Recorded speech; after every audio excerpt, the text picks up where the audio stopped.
Hey guys, in my interview with Bruce Pavitt, one of Sub Pop's co-founders, he spoke to me about how Nirvana left the label and signed with DGC. Being on a major label opened many doors for Nirvana. It was one of the necessary steps they had to take to get to that next level. In this video, I'm going to show you a clip from my interview with Bruce Pavitt where he discusses how Nirvana left Sub Pop for DGC and what it was like seeing Nirvana become famous. He shares an interesting story of how he spent some one-on-one time with Kurt Cobain and the band's famous SNL performance in early '92, and discusses what Kurt was like at that point in time. If you want to see the full interview, it's linked below. So in general, what was that experience like for you where Nirvana's no longer on your label, but you're still getting the financial benefits of them taking off all of a sudden, and just seeing your friends become famous? It was exciting to watch that happen. I really didn't see Kurt a whole lot after that, but I did see him at some key moments, me personally. So, there's money coming into the label. We're signing new acts, like literally millions of dollars are pouring in. Whereas, like I said, we had less than $100 in August of 91. That all changed within 6 months. We're rehiring, we're re-signing. Bleach is going through the roof. We sell 1 million copies of Bleach. Again, millions of dollars are coming in. So that was all exciting. And then for us, the mania that happened in Seattle, you'd have camera crews coming in from Spain. And of course, we had an office, so they could always get an interview with us. And I remember doing like an interview a day for at least a year because the Seattle grunge thing was blowing up. So it was ridiculous. It was exciting. It was a little weird. But ultimately, it was an amazing time.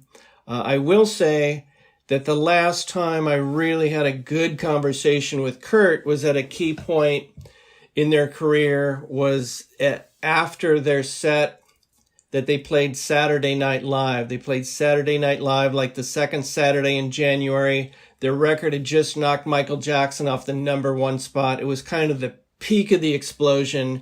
They play Saturday Night Live. So they're selling 400,000 records a week. And I went backstage after the show and I got to hang out with Kurt. And it was just him and me talking. And he was really glad to see me. And you could tell that he was just in an ecstatic state that they were achieving so much success. And he told me how much he wanted to open a petting zoo for children. And, he had all these fantasies and stuff he was going to do with his cash. And he goes, kids are asking me for my autograph. And even though supposedly Nirvana didn't do autographs, that was kind of a thing you would hear. He specifically told me that he was honored. He was enjoying being a rock star. He was straight up. He was like, kids are asking me for autographs. It's cool. It was good. He was in a really good place. So you mentioned that the recordings Nirvana did with Butch Vig in 1990 were originally meant to be used for the second Nirvana Sub Pop record, even though in actuality Nirvana ended up sending those recordings around trying to get a different deal with a different label. When did you first realize that was happening? I'll tell you, for some reason, I think I was really pretty oblivious, even though Poneman was like, I hear they're kind of shopping around. And I was literally just still interpreting that as like, no, that wouldn't happen.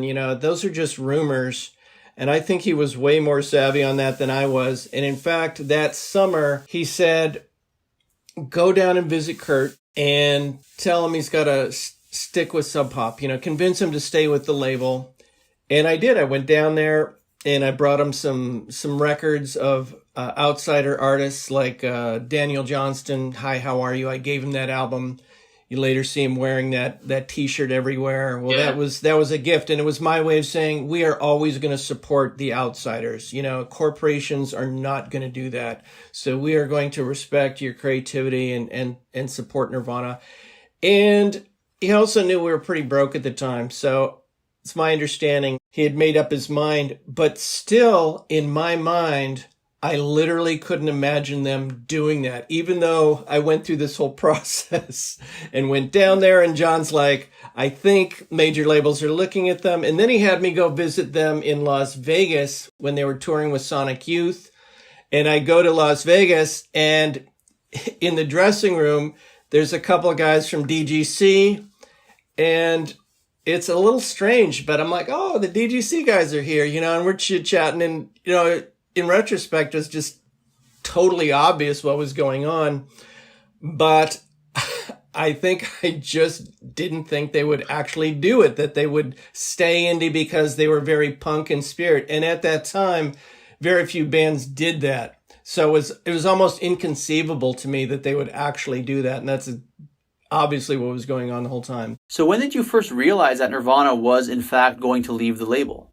Well, I will tell you, they did a show in September at this garage. It's kind of an infamous show. I'm trying to remember the name of this garage. This The Motorsports? Motorsports garage. Thank you. The Motorsports show was kind of their last indie sub pop related show. And unbeknownst to Danny Peters, who was drumming with them, they had already decided that they were going to bring in Dave Grohl. I didn't know anything about the Grohl situation. Sub Pop had just put out a single, Sliver and Dive by Nirvana. And Nirvana just kept telling us, hey, we need some time before we put out the album, so here's a single. So that's what they're telling me, right? And I'm just taking that at face value. So it was right after that show, somebody basically said, we're seeing Nirvana riding around in limos. You know that, right? Everybody's courting them. And I'm still like, no, it's not happening. It was just like this weird psychological thing. And finally somebody said, dude, they signed to DGC. And I think I kind of snapped. I remember being just profoundly sad, like that it sunk in that, yes, this is happening. It's kind of like you hear maybe your girlfriend's cheating on you and you're like, no, that wouldn't happen. And then next thing you know, you don't have a girlfriend anymore. It's a little bit like that, and the mind does funny things when it doesn't want to deal with reality. But then, obviously it has that Cinderella ending when they blew up and it kind of, saved the label. Yeah, right? It does. So it really worked for everybody in a way. But see, there's just so many layers to the story. And this is where I'm going to get a little sad here, is that they blew up, and from a business point of view and a cultural point of view is tremendous.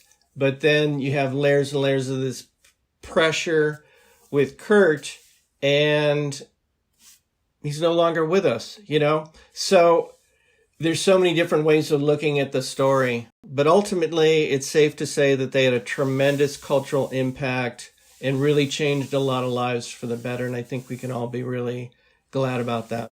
If I may ask, do you have any regrets from your time with Nirvana, or are you content with how things played out?